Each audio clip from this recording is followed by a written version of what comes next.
Pasal 261 ayat 2 itu, negara memberikan fasilitas kepada hakim di persidangan untuk memfasilitasi seorang terdakwa 30 hari plus 60 hari.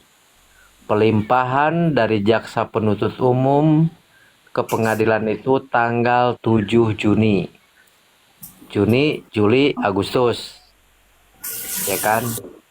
Nah, kalau dalam kalender penahanan Nikita Mirjani sesuai pelimpahan penahanan, sekarang itu tersisa waktu 17 hari lagi sesuai KUHAP nih. Gue bicaranya KUHAP ya. KUHAP pasal 26 ayat 1 ayat 2. Di ayat 2-nya, apabila negara yang sudah memberikan fasilitas kepada hakim untuk menyidangkan Nikita Mirjani tidak selesai dalam waktu 90 hari, maka Nikita Mirjani atau terdakwa umumnya di seluruh Indonesia harus menolak dakwaan JPU dan membebaskan Nikita dari segala tuntutan. Itu KUHAP. Nah, kalau kamu nanti mau cari KUHAP-nya, cari pasal 26 ayat 1 ayat 2 Kitab Undang-Undang Hukum Acara Pidana. Itu perintahnya begitu. Nah, pasal 27. Pasal 27 itu kewenangan pengadilan tinggi. Ini kalau 17 hari lagi bisa nggak diperpanjang? Bisa. Caranya majelis membuat surat permohonan kepada pengadilan tinggi untuk tetap menahan Nikita Mirjani selama 30 hari. Dalam catatan garis merah, apabila kasusnya sangat sulit. Ini kan kasus nggak sulit-sulit amat. Pasal 29-nya juris dengan kasasi Mahkamah Agung. Nah, jadi hukum acara pidana itu mengatur kaidah pedoman seseorang harus memperlakukan terdakwa sebaliknya, hak dari terdakwa segala macam dan sebagainya. Coba kalian baca di media sosial, harus cerdas dong jadi pendukungnya Nikita Mirjani, harus kritis. Nikita Mirjani dilimpahkan ke pengadilan pada tanggal 7 Juni kalau nggak salah. Jadi kalau menghitung kalender sekarang, ya tinggal 17 hari lagi. Yang jadi pertanyaan, hakim bisa nggak menyelesaikan perkara ini dalam waktu 17 hari? Sementara belum banyak agenda-agenda sidang yang belum dijalankan, ya kan? Keterangan saksi lah, pledoi lah, terus replik JPU, duplik, kesimpulan, itu kan berapa sampai keputusan kan gitu. Berapa lagi persidangan, makanya sidang Nikita Mirjani itu dikebut dari pagi sampai malam gitu loh. Paham ya Membel ya? Udah itu udah jelas udah sangat komprehensif gitu.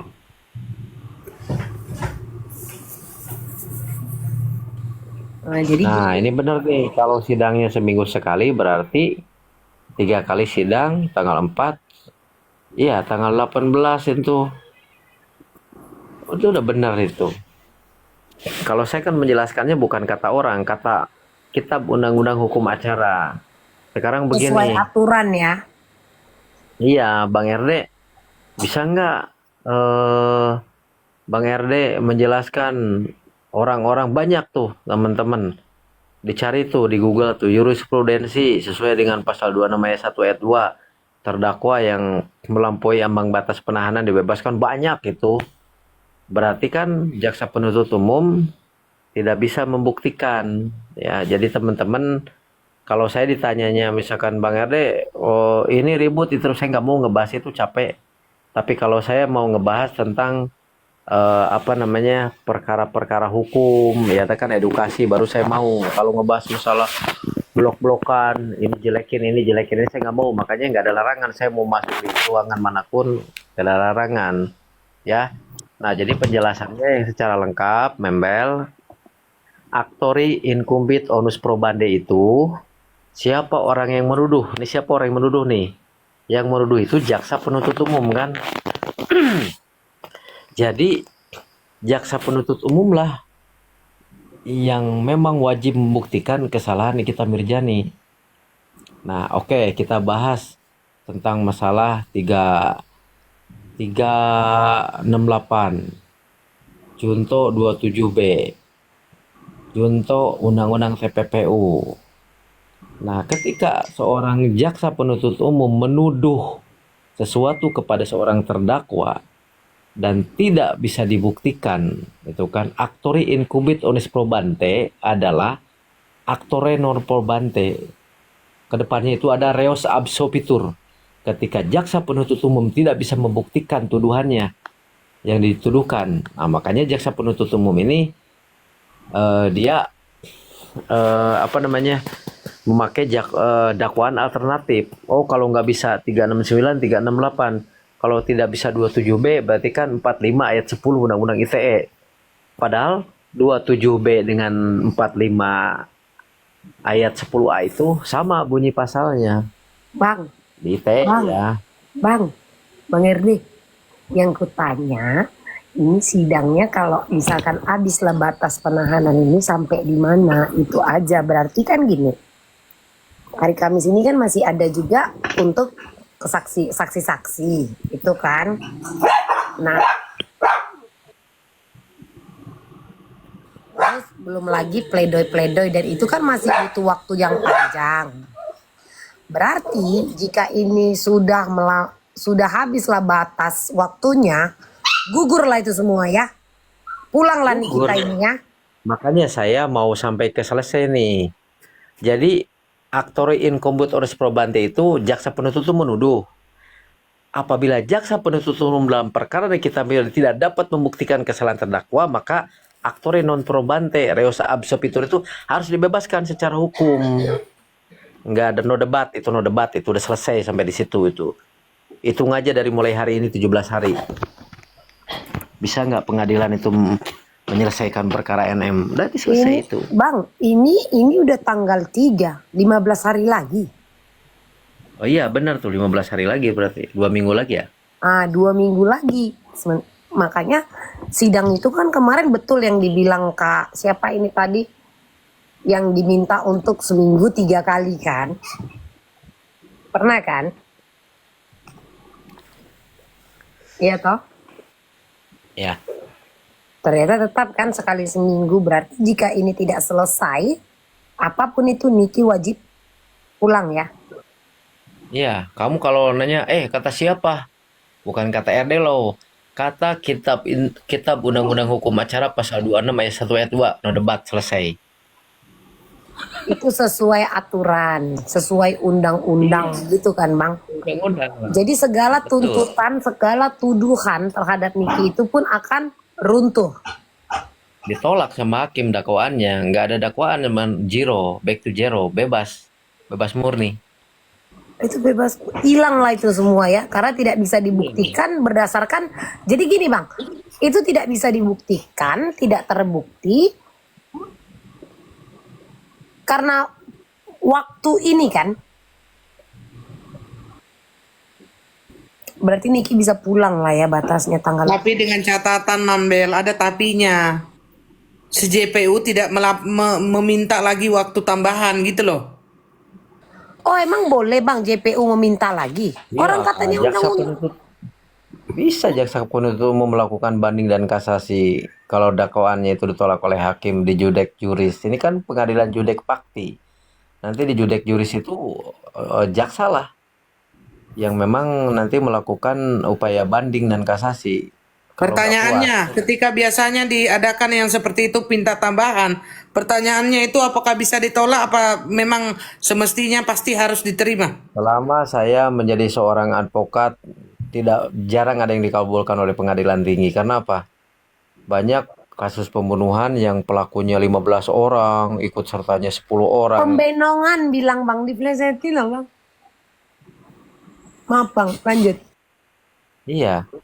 Selama saya menjadi seorang advokat, menelaah kasus-kasus besar, jarang ada tuh di pengadilan judek fakti itu melakukan penahanan tambahan permohonan ke pengadilan tinggi. Ya mungkin di kasus-kasus lain ada, tapi bagi pengadilan negeri Jakarta Selatan, ini kasus bukan kasus yang sulit kalau menurut saya. Tapi kenapa sesulit ini kan gitu? Coba bayangin teman-teman. Yang saya tahu ya, berarti Nikita Mirzani ini didakwa SIPP Pengadilan Negeri Jakarta Selatan, dia didakwa dengan pasal asalnya 369. Nah, karena dakwaannya alternatif, dirubah jadi pasal 368, Junto 27B, dan atau disebutkan dan atau 45 ayat 10 huruf A. Junto Undang-Undang TPPU pasal 3. Nah, kenapa Yamin kritis? Ini sebetulnya dakwaannya tunggal. Nah, kalau tunggal nggak mungkin kan satu pasal. Berarti kan alternatif. Boleh, dakwaan alternatif boleh. Nanti tapi ini sudah warnanya sudah ke kumulatif. Nah, sejak awal dibacakan dakwaan, ini dakwaannya alternatif. Karena jaksa penuntut umum merubah pasal yang didakwakan. Apakah boleh? Boleh, teman-teman. Di pasal 144 bahwa hukum acara pidana ya, bahwa hakim boleh merubah dakwaan dan disempurnakan dan diberi waktu 7 hari. Itu sah-sah saja. Nah, kalau menurut analisa saya, ini terlalu banyak pasal yang dijuntokan, pasal berlapis, sehingga kapasitas Pengadilan Negeri Jakarta Selatan ini tidak cukup waktu. Contoh misalkan jangankan kita mau membuktikan pasal pemerasan Undang-Undang ITE-nya. Lantas di TPPU-nya juga kan masih banyak kesaksian yang harus dimintai keterangan. Ini sekarang teman-teman kasus Nikita Mirzani ini TPPU-nya itu udah jarang orang bahas karena memang tidak memenuhi unsur. Gini teman-teman, kejahatan seseorang melakukan kejahatan verbal di media sosial itu tidak bisa dipidanakan teman-teman. Catat tuh, Hotman Paris saja sampai 2 tahun 3 tahun itu dia bebas. Kenapa orang ini memakai TPPU? Karena mencoba untuk Nikita Mirzani itu dilakukan penahanan. Supaya ada Ya penahanan kan? kan. Iya, dan sampai sekarang itu kan. Nah, sekarang yang menjadi momok menakutkan itu TPPU yang diancam sampai 20 tahun ancaman penjara dan denda 1 miliar itu. Ini mulai tidak bisa dibuktikan, apalagi kesaksian dari kemarin yang bersaksi developer itu. Reja Geledislah yang kemarin mentransferkan langsung kepada developer, nggak lewat Nikita Mirzani. Apa itu TPPU? Itu di ruang pengadilan itu.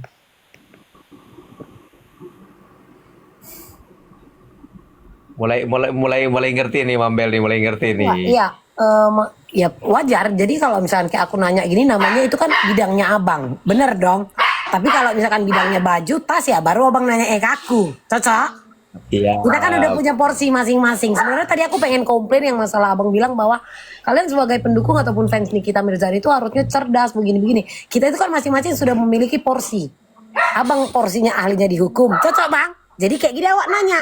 Berarti memang betul yang abang bilang itu tidak ada pembahasan TPPU itu ya bang. Kenapa? Sini tidak ada pembahasan TPPU itu kan. Cuman ada kok. Iya. Jadi kan aku nonton terus kan bang. Pembahasannya itu selalu kemana? Pemerasan. Iya. Itu Yang aja. dibahas rekaman mulu ya. Yang dibahas rekaman mulu ya. Padahal Mm-mm. rekamannya itu hasil dari kejahatan, itu rekaman juga merekam tanpa izin ya kan? Nah iya. Dan itu kan sedang dilaporkan kan. Kalaupun misalkan mau Bukan gini diperpanjang Mambel. Pak. Ya. Bentar Bel. Maksudnya Bang RD itu begini. Maksud pendukung NM harus cerdas itu melihat Bang RD Law. Kalau saya bersama-sama di ruangan kalian yang satu arah kan gitu. Saya kan menyibukkan diri kan, saya di ruangannya Mr. G dengan Kapitri Saul Teru, di ruangannya si Rapi, di ruangannya Bang Terang, di ruangannya Billy. Itu kan saya menjadi uji pembanding bagi saya. Kalau saya selamanya 1,1 ini kan jadinya gibah. Iya Kalau saya betul nggak betul. seneng. Jadi teman-teman, kalau ada Bang RD duduk di Beda kursinya Mr. arah, G, pasti beda juga penjelasannya. Itu kan bang. betul. Lebih Salam. tepatnya Tapi kan. kan dimanapun kalau ada orang yang bertanya tentang Bang ini, saya nggak mau membahas yang keluar konteks dari saya sebagai seorang advokat dan membela Nikita Mirzani dalam perspektif hukum. Saya nggak mau keluar dari situ. Tapi kalau misalkan ada orang lo ngomongnya di sini begini, ngomongnya di situ, Ya kan nggak ada larangan orang Itu masuk ke mall diamkan aja, manapun. nggak usah Tetapi kan, diambil pusing bang. Jangan diambil ya pusing benar. kalau itu. Eh, Maksudku gini, berarti nanti ini kan batasannya kan sampai tanggal 18 kan bang. Kalaupun JPU mengajukan Terusin 7 dulu hari yang aja. tadi, Mambel.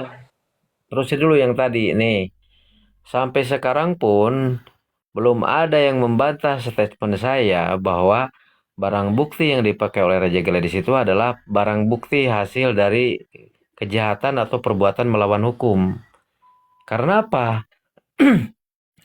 Kalau dipakai sama jaksa kepolisian sah dia sebagai penegak hukum, ya. Tetapi kalau kita bandingkan dengan pasal 30 ayat 1, gini Mambel nih, kamu coba camkan. Kalau saya udah di luar kepala pasalnya. Pasal 30 ayat 1. Barang siapa tanpa hak melakukan perekaman kepada orang lain, ya kan, untuk dijadikan barang bukti apa segala macam kesananya, yang disarankan oleh pasal tersebut adalah dengan cara apapun orang dilarang untuk merekam. Oke, uji pembandingnya, buktinya Bang Fahmi laporan diterima kan. Nah, kalau saya mengatakan bahwa barang bukti yang dipakai untuk menegaskan bahwa telah terjadi tindak pidana pemerasan dan Undang-Undang ITE TPPU itu, berarti kan predikat crime. Predikat crime itu awal mula permasalahan ini kan pemerasan. Nah, pemerasan tersebut terekam oleh seseorang dan sesuai undang-undang itu tidak boleh merekam tanpa hak apapun. Karena apa? Karena itu melanggar hukum. Nah, kalau seandainya laporannya dari Bang Fahmi, orang yang menyebarkan, mendistribusikan, mentransmisikan, bermuaranya ke siapa? Ya ke RJ. Karena RJ sudah mengakui di ruangan persidangan kalau saya RJ, adalah orang yang merekam. ya Paham suaminya, kan? suaminya. Suaminya. Waktu Iya ditanya kan? pun mengakui, iya Iya. Nah, katanya. sekarang saya mau tanya sama kamu.